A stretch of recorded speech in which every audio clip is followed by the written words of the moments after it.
ઘેટા પાળક ઉપર મનન કરવા માંગીએ છીએ. અને હું વધારે સમય નહીં લઉં, કારણ કે 6 વાગે બીજી એક સર્વિસમાં જવાનું છે. એટલે આપણે થોડો સમય મનન કરવા માંગીએ છીએ. ત્યારબાદ આપણે આજે પવિત્ર વેચ સંસ્કારના પણ ભાગીદાર બનીશું. એટલે મારી આશા અને પ્રાર્થના છે કે આજે જ્યારે આપણે આ વચનો પર મનન કરીએ ત્યારે પ્રભુનો આત્મા આપણા સર્વની સાથે વાત અને વ્યવહાર કરે. પ્રાર્થના કરીએ. હા પ્રભુ, તમે આજે બોલો, કેમ કે તમારા બાળકો, અમે તમારી મંડળી પિતાજી આજે તમારા વચનો સાંભળવા માટે ઉપસ્થિત થયા છે. પ્રભુ પવિત્ર આત્મા દેવ આજે તમારા વચનોમાંથી તમારા મર્મો રહસ્યોને શીખવાડો, અમને સમજાવો. એ તમારું પ્રકટીકરણ તમે અમને આપો કે જેથી કરીને એ વચનો અમે સાંભળીએ, સમજીએ, અમારા હૃદયોમાં એને રાખી મૂકીએ એટલું જ નહીં, પણ અમારા જીવનોમાં એનો અમલ કરીએ માટે આમ સર્વની તમે સહાય કરો. મુજબડ પાત્રને પ્રભુ તમારા મદદસમધિયામાં રાખો અને મને ભંગીત કરો કે જેથી કરીને પ્રભુ ઈસુ કેવળ તમને મહિમા મળે. પ્રભુ ઈશ્વરના નામમાં માંગીએ છીએ માટે સાંભળવાનો સ્વીકાર કરો. આમેન. યોહાનની લખેલી સુવાર્તાનો 10મો અધ્યાય અને એની અંદર પ્રભુ ઈસુ ઉત્તમ ઘેટા પાળક ઉપર આપણને શિક્ષણ આપે છે. હવે તમે જુઓ કે જે ફર્સ્ટ સેન્ચુરી જેરુસલેમ અથવા તો જે એન્શન્ટ પુરાતન કાળનું જે યહૂદી સંસ્કૃતિ હતી એની અંદર ભરવાડો એ બહુ મહત્વનું સ્થાન હતું એમનું. અને ભરવાડો એ ઘેટાને લઈને હંમેશા ચલાવતા હતા અને તેથી કરીને એ લોકો સમાજનો એક મહત્વનો તેઓ એક ભાગ હતા. પણ એ સાથે એ જે ભરવાડો હતો, જે આપણે શેફર્ડ કહીએ છીએ ઇંગ્લિશમાં, એ લોકો સામાજિક રીતે એમનું સ્થાન શું કહેવાય કે સોશિયલી જાણે કે આઉટકાસ્ટ હોય એવા એ લોકો હતા. સામાજિક રીતે બહિષ્કૃત થયેલા અથવા તો સમાજના જે કેન્દ્ર વર્તુળમાં ન આવતા પણ સમાજની જે પેરીફેરીમાં જે લોકો રહેતા હતા એમાં એમનો સમાવેશ થતો હતો. એટલે એક બાજુ ભરવાડો એ મહત્વના હતા અને યહૂદી સંસ્કૃતિમાં એમનો ભાગ અથવા એમનો રોલ બહુ મહત્વનો હતો. પણ એ સાથે એ લોકો સમાજમાં એમની કોઈ એવી આગવું સ્થાન નહોતું અને જાણે કે સામાજિક બહિષ્કૃત થયા હોય, સમાજની બહાર એમને મૂકવામાં આવ્યા હોય અથવા તો પેરીફેરી પર હોય એવું એમનું સ્થાન હતું. પણ પ્રભુ ઈસુ એને પોતાના સંદેશાના અથવા તો પોતાનું જે શિક્ષણ છે એના કેન્દ્ર સ્થાનમાં એને રાખે છે અને ઉત્તમ ઘેટા પાળક ઉપર બહુ જ ગજબનું શિક્ષણ આ 10મા અધ્યાયમાં પ્રભુ ઈસુ આપે છે. હવે એનો થોડો આપણે જો સંદર્ભ જોઈએ, કોન્ટેક્સ્ટ જોઈએ, તો 9મા અધ્યાયમાં યોહાનની લખેલી સુવાર્તાના 9મા અધ્યાયમાં એક આંધળા માણસને પ્રભુ ઈસુ સાજો કરે છે કે જે જન્મથી અંધ હતો અને પ્રભુ ઈસુ એને સાબાત વારના દિવસે સાજો કરે છે. અને જેમ દર વખતે બને છે પ્રમાણે ફરોશી જે આગેવાનો હતા એ વખતના, જે ફેરિસીસ અને સાદુસીસ, એ લોકો જે ધાર્મિક આગેવાનો હતા એ ધ્યાનથી પ્રભુ ઈસુને જોતા હતા અને એમણે જોયું કે સાબાત વારના દિવસે પ્રભુ ઈસુએ આ અંધ વ્યક્તિને સાજો કર્યો છે. તેથી કરીને પ્રભુ ઈસુનો વિરોધ કરે છે અને એ અંધ વ્યક્તિનું જાણે કે એની પાસેથી બધી માહિતી લે છે કે તું કોણ છે ને કોણે તને સાજો કર્યો, એ બધું તમને 9મા અધ્યાયમાં તમને જોવા મળશે. અને વારે ઘડી પહેલા અંધ વ્યક્તિને પૂછવામાં આવે છે, એના મા બાપને પણ પૂછવામાં આવે છે કે આને કોણે સાજો કર્યું ને એના મા બાપ કહે છે કે તમે એને પૂછો, કારણ કે એ તો બહુ મોટો છે ને એડલ્ટ છે, પોતે જવાબ આપી શકશે. ને એ બધું જાતનું કન્વર્સેશન ને ડિસ્કોર્સ તમને આ 9મા અધ્યાયમાં જોવા મળશે કે જે ફરોશી લોકો પેલો અંધ વ્યક્તિ કે જેને સાજો કરવામાં આવ્યો અને એના મા બાપ અને પ્રભુ ઈસુની વચ્ચેનું આ કન્વર્સેશન છે. અને ત્યાં પછી પ્રભુ ઈસુ એ ફરોશી લોકોને ધ્યાનમાં રાખીને ઉત્તમ ઘેટા પાળક કોણ હોય એની વાત 10મા અધ્યાયમાં લાવીને કરે છે. અને તમે જુઓ કે શરૂઆતની કલમ જે 10મા અધ્યાયમાં લખી છે, હું તમને ખચીત કહું છું. ઇંગ્લિશ કહે છે કે ટ્રુલી આઈ સે. જ્યારે પ્રભુ ઈસુ ખચીત કહેતા હોય ત્યારે સમજવું કે પ્રભુ આપણને એની પર વધારે ધ્યાન કેન્દ્રિત કરવાનું કહી રહ્યા છે. કે છે હું તમને ખચીત કહું છું કે જે બારણામાંથી ઘેટાના વાડામાં બેસતો નથી પણ બીજે કોઈ રસ્તેથી ચડે છે તે ચોર તથા લૂંટારો છે. હવે તમે જુઓ 10મા અધ્યાયમાં ઘણી બધી ફિગર ઓફ સ્પીચ વાપરવામાં આવી છે. ફિગરેટિવ સ્પીચ અથવા તો રૂપક અથવા તો શું કહેવાય છે અલંકારિક ભાષા વાપરવામાં આવી છે અને એમાં જુદી જુદી ઇમેજીસ આપવામાં આવી છે. ઘેટા પાડકની એક ઇમેજ છે, ચોર અને લૂંટારાઓની એક ઇમેજ આપવામાં આવી છે, અને ઘેટાઓની ત્યાં ઇમેજ આપવામાં આવી છે, બારણા વિશે કહેવામાં આવ્યું અને ઘણું બધું છે. આપણી પાસે ટાઈમ નથી, આપણે દરેક ઉપર જુદો જુદો સંદેશો કરી શકીએ. પણ આજે જે બાબત તમારી આગળ શેર કરવાનું છે ફક્ત 3 બાબત છે. એક તો ચોર અને લૂંટારાઓની વાત કરી શકે છે. તો ઘેટા પાડકની વાતમાં ચોર અને લૂંટારા ક્યાંથી આવ્યા?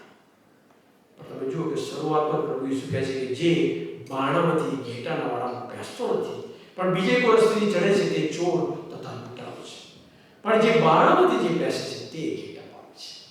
એટલે ઘણી બધી વખત ઘેટા પાડકના સ્વરૂપમાં ચોર અને લૂંટારા પણ આવે છે.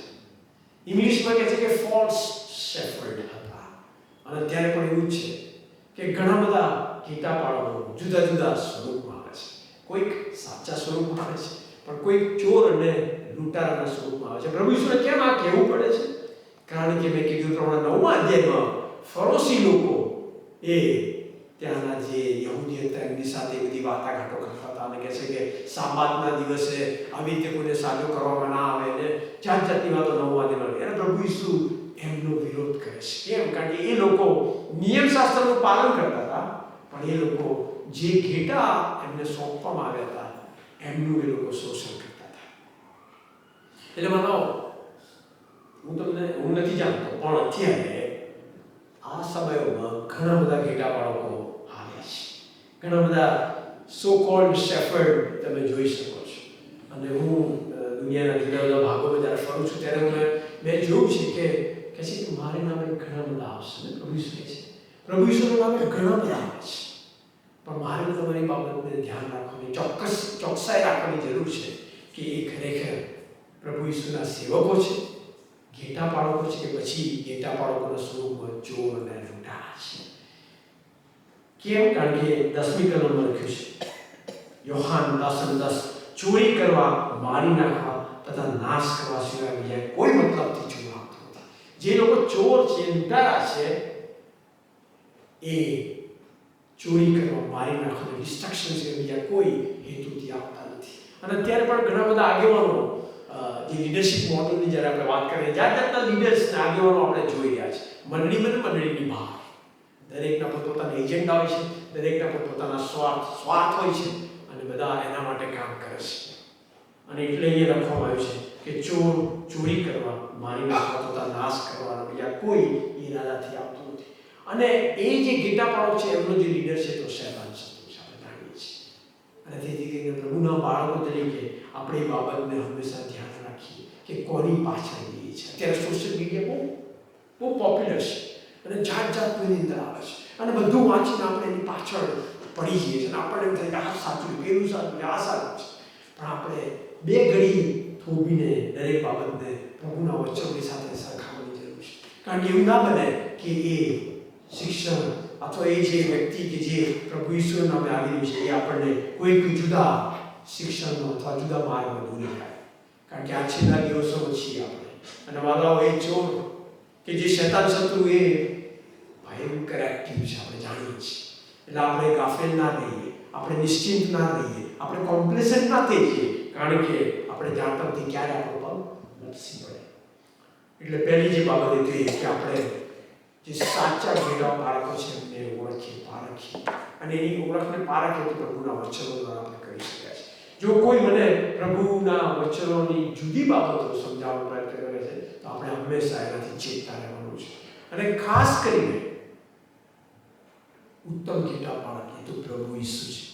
એટલે પ્રભુ ઈસુની સેન્ટ્રાલિટીની આજુબાજુની બીજી કોઈ વાત પણ જો બાઇબલમાંથી કોઈ આપણને કરે તો આપણે એના માટે બહુ જ ચેતતા રહેવાનું છે. આપણે જાણીએ છીએ યહોવા વિટનેસ ને બધા એ લોકો પણ કે અમે પણ પ્રભુ ઈસુને કરીએ છીએ. પણ જો તમે પ્રભુ ઈસુ પર, જો તમે એમને એમ કહેશો કે તમે પ્રભુ ઈસુ પર વિશ્વાસ કરો છો, પ્રભુ ઈસુથી જ પાપની માફી છે એવું તમે માનો છો, ત્યારે પછી તમે જતા રહેશે. વાલાઓ, પ્રભુ ઈસુ ખ્રિસ્તને કેન્દ્રમાં રાખનારું જે ટીચિંગ છે એ જ મહત્વનું છે, એ જ સાચું છે. અને એવું શિક્ષણ આપનારા એ પ્રભુ ઈસુના સેવકો છે, સેવિકાઓ છે, એટલે હંમેશા એ બાબતને ધ્યાન રાખીએ. બીજી જે બાબત, કોઈ પણ સેવક કે સેવિકા જો પોતાની જાતને પ્રગટ કરવાનો પ્રયત્ન કરે, પોતાને પ્રમોટ કરે, પોતાને ઊંચું કરે, તો એમાં પણ આપણે ધ્યાન રાખવાની જરૂર છે. કારણ કે એ પ્રભુના શિક્ષણથી જુદી બાબત છે. અત્યારે એવું પણ બની રહ્યું છે કે કલ્ટ ડેવલપ થયા છે અને વ્યક્તિ ઓરિએન્ટેડ સેવાઓ ઊભી થઈ છે. આ વ્યક્તિની સેવા, પેલી વ્યક્તિની સેવા, પેલા સેવકની સેવા, પેલી સેવા, પણ પ્રભુ ઈશ્વર નથી દેખાતા નથી. આવું કેમ કહી રહ્યો છું? કારણ કે અત્યારે મને ખ્યાલ છે, આપણે બધા જાણીએ છીએ કે ભયંકર રીતે જાતના ટીચિંગ અત્યારે પોપ્યુલર થયા છે. આપણે એ બાબત સંબંધી બહુ ધ્યાન રાખવાની જરૂર છે કે પ્રભુ ઈસુને જે કેન્દ્રમાં રાખે છે, પ્રભુ ઈસુને જે ઊંચા કરે છે, પ્રભુ ઈસુને જે મહિમા આપે છે, એને અને એના શિક્ષણને આપણે ફોલો કરીએ અને દરેક બાબતને પ્રભુના વચનો સાથે આપણે ચેક કરીએ. કારણ કે આ જ બેસ્ટ ફિલ્ટર છે. એટલે આ બાબતને ધ્યાન રાખીએ. ચોરી કરવા, મારી નાખવા તથા નાશ કરવા સિવાય બીજા કોઈ મતલબથી ચોર આપતો નથી. એટલે જે ફોલ્સ ટીચર્સ છે અથવા જે ખોટા ઘેટા બાળકો છે, એ તમને લોભામણી વાતો કરશે, પણ અંતે પોતાનો સ્વાર્થ સાધવા માટે આપણને એ જુદા અથવા તો નાશના માર્ગ બની જશે. આપણે ગાફેલ ના રહીએ અને આપણા બાળકોને પણ આપણે એ જ પ્રમાણે શિક્ષણ આપીએ, એ મહત્વનું છે.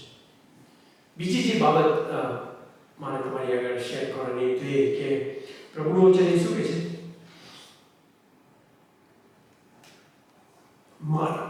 મારા ઘેટા એ મારો સાદ સાંભળે છે. હવે ઘેટા પાળક અને ઘેટાનું બહુ સુંદર ચિત્ર વર્ણન કરવામાં આવ્યું છે. મને ખબર છે કે ઘણા વર્ષ પહેલા જોશુઆએ એક હોલી ટ્રિનિટી હોસ્પિટલની અંદર એક ક્લિપ બતાવેલી. એમાં જર્મનીમાં કે છે કે અમુક સ્ટુડન્ટ્સ કોઈ ફાર્મરની મુલાકાતે જતા હતા અને ત્યાં ગયા અને એ જે ઘેટા પાળક છે એને એમના ઘેટા વિશે પૂછતા હતા. એ ક્લિપ તમે ગૂગલ કરશો તો લાગે મળશે. અને એમાં બહુ સરસ પેલા જે સ્ટુડન્ટ્સ પૂછે છે કે તમે પેલા ઘેટા પાળક તમે કેવી રીતે આ ઘેટાને તમે ઓળખો છો? એ ઘેટા તમારો અવાજ કેવી રીતે સાંભળે છે? કેવી રીતે? તો પેલો ઘેટા પાળક છે કે કારણ કે રોજ હું એમને દોરીને લઈ જાઉં છું, રોજ હું એમની સાથે, મારો એમની સાથે બહુ ગાઢ સંબંધ છે. તો પેલા સ્ટુડન્ટ્સ એ કહે છે કે મારો અવાજ એ સાંભળે છે કે ના, તમારો નહીં સાંભળે, એ ફક્ત મારો સાંભળશે. કારણ કે મારો અને ઘેટાની વચ્ચે બહુ અતૂટ એવો ડીપ ઇન્ટિમેટ રિલેશન છે. અને પછી એ ઘેટા જે ફાર્મર છે, એ ઘેટા પાળક છે, એ પેલા છોકરાઓ સ્ટુડન્ટ્સને કહે છે કે તમે ટ્રાય કરો. પેલા બધા એ ક્લિપની અંદર સરસ બતાવ્યું છે. પેલા ઘેટાઓને પેલા સ્ટુડન્ટ જોડથી બહુ પાડે છે, જાત અવાજો કરે છે. તો પેલા ઘેટા તો એનું ચલાવવાથી એ જાણે કે એમને કોઈ કંઈ પડી જ નથી, એવી રીતે એમને કોઈ ધ્યાન જ નથી, એવું તમે એ ક્લિપની અંદર બતાવે છે. અને પછી પેલા છોકરાઓ થાકી પછી બધા ફાર્મરને કીધે તમે બોલો. પછી ફાર્મરે કંઈક એવો અવાજ કરે છે અને તરત પેલા ઘેટા એની સામે જુએ છે અને એક પછી એક બધા એની પાસે આવે છે. અને એ ક્લિપ બહુ સરસ છે, તમે જોજો ઘરે. મારા ઘેટા મારો સાથ સાંભળે છે. બરાબર, પ્રભુ ઈસુ એ ઉત્તમ ઘેટા પાળક છે અને એનો સાથ મારે તમારે સાંભળવાની જરૂર છે. પણ એ ક્યારે થાય છે? જ્યારે આપણી પાસે લિસનિંગ ઇયર્સ હોય, એ ડિસર્નિંગ સ્પિરિટ હોય, એ ઈશ્વરની પાસે બેસવાની તમન્ના અને ઝંખના હોય, એના વચનોનું મનન કરવાની એક ભૂખ હોય, પ્રાર્થનામાં બેસવાની ઝંખના હોય, સંગતિમાં બેસવાની ઝંખના હોય, ઈશ્વરની પવિત્ર હાજરીમાં જ્યારે આપણે બેસીએ, શું થાય છે? આપણો ઈશ્વર સાથેનું જે કનેક્શન એ ગાઢ બને છે. અને પછી એ તમને ધીરો મીઠો એનો અવાજ આપણા હૃદયમાં જ્યારે આવે છે, ત્યારે શું આપણે એને સાંભળીએ છીએ, આપણે એને ફોલો કરીએ છીએ, આપણે સમજીએ છીએ, શીખીએ છીએ, જાણીએ છીએ કે આ અવાજ એ મારા ઉત્તમ ઘેટા પાળકનો છે. તો બધા અત્યારે જાતના અવાજો આ દુનિયામાં ચાલી રહ્યા છે. એવામાં પ્રભુ ઈસુ કે જે ઉત્તમ ઘેટા પાળક છે, એનો અવાજ મારે તમારે સાંભળવાનો છે. પ્રભુ ઈસુ કહે છે કે મારા ઘેટા મારો સાથ સાંભળે છે, હું તેમને ઓળખું છું અને તે મને ઓળખે છે. આપણે બધા જ આઈ હોપ કે હવે તો ઘણા વર્ષોથી આપણે અહીંયા આવીએ છીએ, દરેક જણ પ્રભુ ઈસુને પોતાના અંગત તારણા તરીકે સ્વીકારે છે. અને જો નથી સ્વીકારે તો આ એક સમય છે કે જ્યારે આપણે ફરી એક વખત પ્રભુ ઈસુને પોતાના અંગત તારણા તરીકે સ્વીકારીએ, આપણા ઉત્તમ ઘેટા પાળક તરીકે સ્વીકારીએ અને એની સાથે ગાઢ સંબંધમાં આગળ વધીએ. કેમ? કારણ કે એ જ આપણને શાંત પાણી પાસે જ લઈ જાય છે. એ જ આપણને જો કે મરણની છાયાની ખીણ લઈને ચાલીએ હોય એ આપણને કદી મૂકી નહીં દે. એની લાગણીની છડી આપણને દિલાસો આપે છે અને એ આપણા માથા પર તેજ જોશે. એની શાંતિ આપણને આપશે. અને જે લોકો આપણામાંના જેમને પોતાનું જીવન પ્રભુ ઈસુને સોંપ્યું છે, આપણે જાણીએ છીએ ભયંકર મુશ્કેલી તકલીફ આવે પણ હૃદયમાં એ જે શાંતિ પ્રભુ ઈસુ આપે છે કોઈ લઈ નથી લેતું. અને તેથી કરીને મારી એ જ પ્રાર્થના છે કે આપણે બે બાબત છે બધી યાદ રાખીએ કે ઉત્તમ ઘેટા પડક, સાચો ઘેટા પડક એ કેવળ પ્રભુ ઈસુ છે. ચોર કે લૂંટારા કે એવા જે લોકો ફોલ્સ ટીચર ને ફોલ્સ કે શેફર્ડ છે એની પાછળ ના જઈએ. અને બીજું કે આપણો જે ઉત્તમ ઘેટા પડક પ્રભુ ઈસુ છે એનો અવાજ આપણે સાંભળીએ, એની સાથે ગાઢ સંબંધ રાખીએ. કેમ? કારણ કે એમાં જ આપણી સલામતી છે અને એ આપણને દોરે છે અને દોરતા દોરતા એક દિવસ આપણને એની સાથે સદાના વિસ્તારમાં લઈ જશે. અમારું બાઇબલ સ્ટડી ચાલે છે. ગઈકાલે મારે અજયની સાથે વાત કરતા હતા. મારા અમારું બાઇબલ સ્ટડીમાં બહુ મજા છે. અજય કહે છે કે દિવસે એવું ના બને કે આપણે બાઇબલ સ્ટડી કરતા પ્રભુ પાસે પહોંચીએ. બરાબર, દેટ ઇઝ ધ ઇમેજ. એવું આપણે રાખીએ કે એના વચનો એનું મનન કરતા એની સંગતિમાં બેસતા ધીમે ધીમે ધીમે એક ઘેટા પાઠ સાથે ચાલતા ચાલતા એક દિવસ આપણે સદાના વિસ્તારમાં આપણે જ્યારે સમય આવે ત્યારે આપણે પણ પ્રભુની સાથે પ્રભુ આપણને આ સમજવા માટે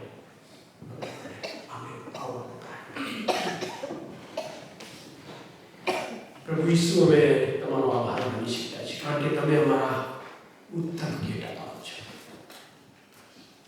આ પ્રભુ આ પૃથ્વી પર અનેક જુદા જુદા સ્વરૂપમાં ઘેટા પાડકો આવેલા છે, અમે જાણીએ છીએ. પણ દરેક એ પોતાના સ્વાર્થ માટે આવે છે. પ્રભુ ઈસુ તમે જે એવા ઘેટા પાડો છો જે પોતાના ઘેટાનું હિત તમે ઈચ્છો છો. અમારી પ્રાર્થના છે પ્રભુ અમને એ ડિસર્નિંગ સ્પિરિટ તમે આપો કે જેથી કરીને અમે પ્રભુ તમને ઓળખીને તમારી સાથે અમે ચાલીએ, તમારી સાથે ગાઢ સંબંધમાં અમે રહીએ અને પ્રભુ અમારા જીવન દ્વારા અમે તમને મહિમા આપીએ. ઈશ્વરના નામમાં માગીએ છીએ માટે સાંભળો શીખા. આવો આપણે હવે મેં